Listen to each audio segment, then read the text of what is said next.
और कल से इसका परीक्षण हमने प्रारंभ कर दिया है। अभी तक मौत का या उनकी जो मृत्यु हुई है वो स्पष्ट नहीं है। किस हो सकता है जहर की प्रेजेंस हो, कोई जहर दिया गया हो। लीवर, जो इंटेस्टाइन, किडनी, स्टमक, इन सब के अंदर यही देखा जाता है कि कोई जहर की उपस्थिति है या नहीं। फिर मृत्यु का कारण क्या हो सकता है? ये अगर जहर नहीं है तो फिर और क्या कारण? साध्वी प्रेम बैसा की मौत अभी भी रहस्य बनी हुई है। फिलहाल सभी की निगाहें एफएसएल पर है, क्योंकि एफएसएल के पास तमाम जो सैंपल्स हैं वो आ गए हैं और एफएसएल की टीम ने जांच भी शुरू कर दी है। ऐसे में एफएसएल के डायरेक्टर डॉक्टर अजय शर्मा बातचीत के लिए मौजूद हैं। सर, काफी रहस्यमय हालातों में मौत हुई है, ऐसे में तमाम जो सैंपल्स कलेक्ट किए गए थे वो आपके पास आ गए हैं, क्या जांच शुरू हो गई? जी हाँ, जो सैंपल हमें प्राप्त हुए हैं उनके ऊपर, क्योंकि प्रायोरिटी लेटर भी हमें जो कंसर्न डीसीपी उनसे प्राप्त हो चुका है इसको जल्दी करने के लिए, और कल से इसका परीक्षण हमने प्रारंभ कर दिया है। जितने हमारे पास सैंपल आए थे लगभग 35 सैंपल जमा हुए हैं, जिसमें अलग अलग तरह की जांच है, जिसमें डीएनए भी है, पॉइजन से रिलेटेड भी है, और उसके अलावा जो बर्तन वगैरह मिले हैं उनकी भी जांच वगैरह है, जो जो मौके से मिला है। तो वो सब जांच शुरू कर दी है। लगभग 8 से 10 दिन में सारी जांच पूरी कर ली जाएगी। आपने कहा सर कि डीएनए की जांच भी शुरू कर दी, तो डीएनए के सैंपल्स क्या साध्वी जी के हैं? हाँ, जो विक्टिम है उनके वेजाइनल स्वाब और स्मीयर हमारे पास भेजे गए हैं। सामान्य जांच है उसके अंदर कि क्या इसमें कोई सीमेन की प्रेजेंस वगैरह है या नहीं है, ताकि अगर इन केस कोई ऐसी चीज हो तो वो भी सामने आ सके। चूंकि कारणों का अब तक स्पष्टीकरण नहीं है कि किस वजह से मौत हुई है, ऐसे में विसरा का रोल काफी महत्वपूर्ण हो जाता है, तो विसरा का किस तरीके से रोल होगा इस पूरी जांच में? आपका कहना बिल्कुल सही है। यदि सस्पेक्टेड ऐसा होता है कि अननेचुरल डेथ है तो उसका कारण जहर तो नहीं है, ये पता करने के लिए विसरा एग्जामिनेशन कराया जाता है। और जैसे इस वाले प्रकरण में अभी तक मौत का या उनकी जो मृत्यु हुई है वो स्पष्ट नहीं है किस कारण से हुई है, तो एक सस्पेशियस यही है कि हो सकता है जहर की प्रेजेंस हो, कोई जहर दिया गया हो, तो वही जांच विसरा में की जाएगी। जो भी पोस्टमार्टम के बाद के सैंपल हैं, लीवर, जो इंटेस्टाइन, किडनी, स्टमक, इन सब के अंदर यही देखा जाता है कि कोई जहर की उपस्थिति है या नहीं है। तो जांच में अगर ये प्रथम दृष्टि आता है कि किसी प्रकार का विषैला पदार्थ या कोई जहर नहीं पाया गया, तो फिर जांच का अगला रुख क्या होगा? जो हमारा फॉरेंसिक एग्जामिनेशन है वो तो बेसिकली इसी पर रहता है कि कोई पॉइजन प्रेजेंट है या नहीं, और अगर प्रेजेंट है तो वो कौन सा है। तो अगर इसमें से कुछ नहीं मिलता है तो फिर मेडिकल ज्यूरिस्ट जो है उनको उनके ऊपर ये बात है आज जाएगी कि भाई फिर मृत्यु का कारण क्या हो सकता है। ये अगर जहर नहीं है तो फिर और क्या कारण होगा। ऐसी परिस्थिति में जो मुख्य किरदार इस पूरे घटनाक्रम के हैं, क्या उनका पॉलीग्राफी टेस्ट अगर किया जाता तो उसके लिए हम सक्षम हैं, उसके लिए तैयार हैं? हाँ बिल्कुल, इसके लिए पॉलीग्राफ टेस्ट अगर इन्वेस्टिगेशन एजेंसी चाहेगी तो जो सस्पेक्टेड पर्सन है जिनसे आपको पॉलीग्राफ से कोई मदद मिल सकती है, हम जयपुर के अंदर पॉलीग्राफ डिवीजन वो पूरा वेल इक्विप्ड है, और अगर चाहेंगे तो हम करवा सकते हैं। सर, चूंकि इस पूरे मामले में आप बता रहे हैं 35 के करीब सैंपल्स कलेक्ट किए हैं, तो उसमें क्या वो तमाम चीजें भी हैं जो कि आखिर के समय में साध्वी जी ने कंज्यूम की, चाहे वो फूड हो या अन्य पदार्थ हो? देखिए, अब इस चीज का तो हमें खुलासा नहीं किया जाता कि जो जब्ती हुई है, जो आर्टिकल्स इन्होंने सीज किए हैं वो किस समय के सीज किए हैं। हमारे पास जो इन्वेस्टिगेशन एजेंसी ने भेजे हैं वो सारे सैंपल्स भेजे हैं, और माना यह जाता है क्योंकि उनकी जो डेथ हुई है वो विद इन 2 to 4 आवर्स में हो गई थी, तो सेम डे ही पहली बार तो हमारी क्राइम टीम भी गई थी और पुलिस ने भी सीजर कर लिया होगा, तो लास्ट डेज ही माना जाएगा कि उसके बाद के सैंपल हैं सारे। सर, इस पूरे मामले में साध्वी के जो फोन थे उनका भी एक महत्वपूर्ण रोल है। हालांकि वो तमाम जो फोन्स हैं वो अभी तक भी एसआईटी ने आपको नहीं भेजे हैं, उसका क्या प्रमुख रोल होगा अगर जांच में विषैला पदार्थ सामने नहीं आता है तो? देखिए, ये इन्वेस्टिगेशन के मुद्दे होते हैं। अगर इन्वेस्टिगेशन एजेंसी चाहती है और उनको लगता है कि ऐसा कोई जरूरत है तो वो भेजते हैं सामान को, और अगर वो भेजेंगे तो मोबाइल फोन से डेटा रिकवर किया जाता है, डिलीटेड डेटा अगर ऐसा कोई है, और कोई सस्पिशियस डेटा मिलता है तो वो इसमें हेल्प बन सकता है, क्योंकि इस केस के अंदर मोबाइल का भी रोल है। उनका जो सुसाइड नोट है मोबाइल पे अपलोड होता है।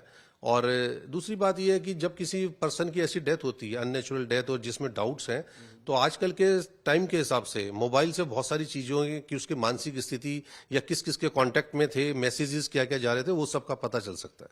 सर, चूंकि इस पूरे मौत के मामले में अभी तक भी गुत्थी उलझी हुई है, ऐसे में सभी को इंतजार है कि जल्द से जल्द रिपोर्ट सार्वजनिक हो, तो कितना समय लगभग लगता है एफएसएल की जांच में विसरा के सैंपल्स को एग्जामिन करने में? देखिए, नॉर्मल जो सामान्यतः समय है हमारा, जो नॉर्मल टाइम हमारा लगता है वो विसरा जांच के अंदर 8 से 10 दिन लगते हैं। इसको प्रायोरिटी पे किया जा रहा है, ये मैक्सिमम है 8 से 10 दिन, और इसके साथ जो मैंने आपको बताया अन्य जांच भी चल रही है, जैसे डीएनए है, वो भी 3 से 4 दिन का समय लेती हैं, और जो इंजेक्शंस या मेडिसिन्स वगैरह है उनकी जांच, तो कुल मिला के 8 से 10 दिन का समय तो लगेगा इसके अंदर। बातचीत के लिए शुक्रिया। तो राजस्थान एफएसएल के डायरेक्टर डॉक्टर अजय शर्मा जो कह रहे हैं कि इस पूरे घटनाक्रम के मामले में जो भी सैंपल्स कलेक्ट हुए हैं एफएसएल के पास, उसमें गहनता से जांच जारी है और जो भी जांच में समय लगता है उसके आधार पर जल्द ही इस पूरे मामले का पटाक्षेप किया जाएगा। कैमरा पर्सन दिनेश के साथ लखवीर सिंह शेखावत, टाइम्स नाउ, जयपुर। इस वक्त मेरे साथ वो नर्सिंग ऑफिसर देवी सिंह राजपुरोहित है जिन्होंने साध्वी प्रेम बैसा को आखिरी मर्तबा इलाज दिया, इंजेक्शन लगाया, जिसके बाद उनके पिता आरोप लगा रहे हैं कि उसी से उनकी तबीयत बिगड़ी। बातचीत करेंगे। देवी सिंह राजपुरोहित साहब, कौन सा इंजेक्शन आपने दिया जिसको लेकर इतना बवाल हो रहा है? उनके पिता कह रहे हैं कि उसी की वजह से उनकी तबीयत बिगड़ी है। नहीं, मैंने तो उनके डॉक्टर के पहले प्रिस्क्रिप्शन था, उसी के ना इंजेक्शन लगाया था। मेरा काम नर्सिंग से जुड़ा सेवा काम है, जिसको भी ज़रूरत होती है तो मेरे को बुलाते हैं, तो मैं गया था वहाँ पे। और उस दिन भी उन्होंने फ़ोन किया मेरे को कि आप आओ, इंजेक्शन लगाना है। 2 बार कॉल आया था मेरे पास, मैं गया था। जो पुराना उनके प्रिस्क्रिप्शन इंजेक्शन था वो इंजेक्शन लगाया था मैंने। और जो आरोप है वो मेरे पे गलत है। बाकी मुझे भगवान पर, कानून व्यवस्था पर और न्याय प्रणाली पर पूरा भरोसा है। मैं इसमें से बेदाग होके निकलूंगा। आपको जब फोन किया गया था इलाज के लिए, किसने फोन किया था और आपने वहां पहुंच के कौन से इंजेक्शन लगाए थे? मतलब इनके पिताजी श्री वीरमनाथ जी ने फ़ोन किया था। पहले भी वही फ़ोन करते थे जब भी तबीयत खराब होती थी। तो उस दिन भी मेरे पास 2 बार फ़ोन आए थे और मैं गया था और उन्होंने कहा इंजेक्शन लगाना है, तबीयत मेरे को फ़ोन पे बताई थी। तो मेरे पास पुराने प्रिस्क्रिप्शन के हिसाब से इंजेक्शन थे।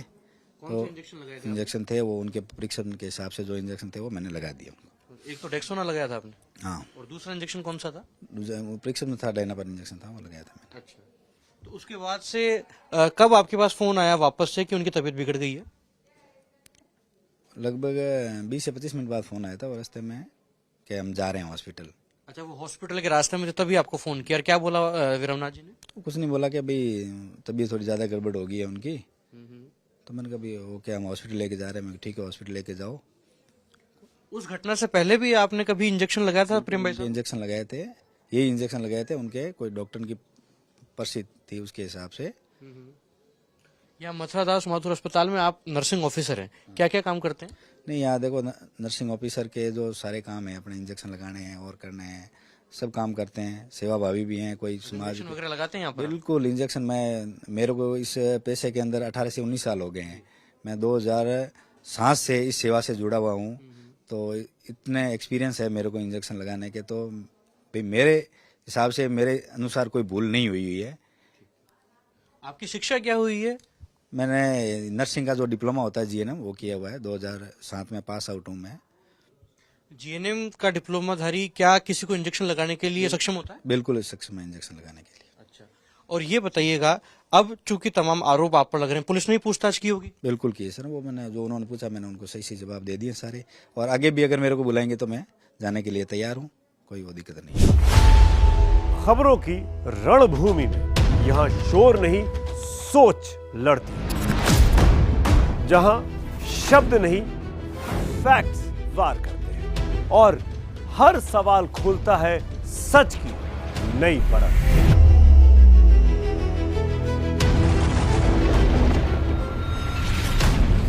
चक्रव्यूह आपके अपने सुमित अवस्थी के साथ सोमवार से शुक्रवार शाम 6:57 पर टाइम्स नाउ नव भारत पर।